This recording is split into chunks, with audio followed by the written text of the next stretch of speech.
Hello student, green history classes में आप लोग का स्वागत है। सोशल साइंस क्वेश्चन फर्स्ट है, मराठी में लिखे भक्ति गीतों को किस नाम से जाना जाता है? मराठी में लिखे भक्ति गीतों को किस नाम से जाना जाता है? ए स्तोत्रम, बी भजनम, सी प्रबंधम, डी अभंग। आंसर होगा हमारा डी अभंग। क्वेश्चन नंबर 2, निम्नलिखित में से कौन सा शब्द मध्य प्रदेश में घुमंतु खेती के लिए इस्तेमाल होता था?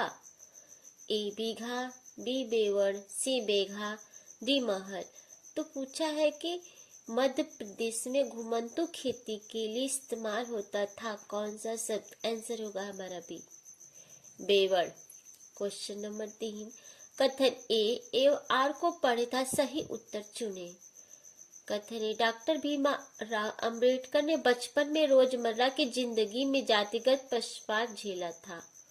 कथन आर डॉक्टर भीमराव अंबेडकर के पिता एक सैनिक स्कूल में पढ़ाते थे। तो सही विकल्प चुने। तो पहला कथन है कि ए डॉक्टर भीमराव अंबेडकर ने बचपन में रोजमर्रा की जिंदगी में जातिगत पक्षपात झेला था। ये सही है। कथन आर डॉक्टर भीमराव अंबेडकर के पिता सैनिक स्कूल में पढ़ाते थे। कथन आर भी सही है। तो ए और आर दोनों सही है और आर सही व्याख्या करता है ए की।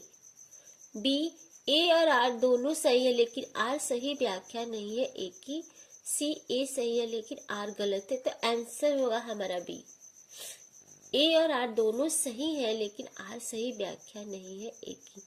क्वेश्चन नंबर 4, अंतर्राष्ट्रीय तिथि रेखा के बारे में से कौन सा कथन सही है? अंतर्राष्ट्रीय तिथि रेखा के बारे में कौन सा कथन सही है?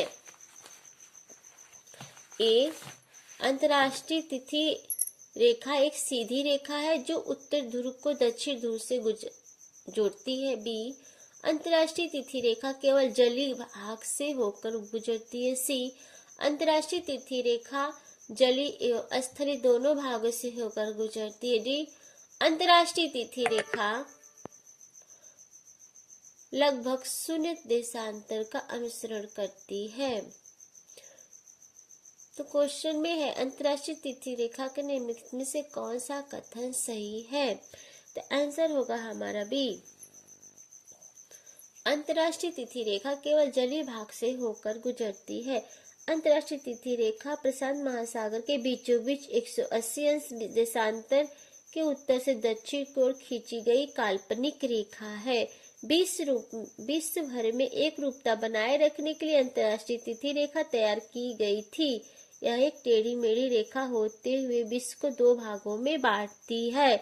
अगर यह सीधी रेखा में होती है तो एक दिन में एक ही स्थान पे दो तिथियां हो जाती, अतः कथन भी सही है। क्वेश्चन नंबर 5, पवन के निक्षेपण को कहा जाता है? लोयस, छत्रक शैल, बी हिम और डी स्टैक। आंसर होगा हमारा ए। पवन के निक्षेपण को कहा जाता है loess. Please like and subscribe this channel.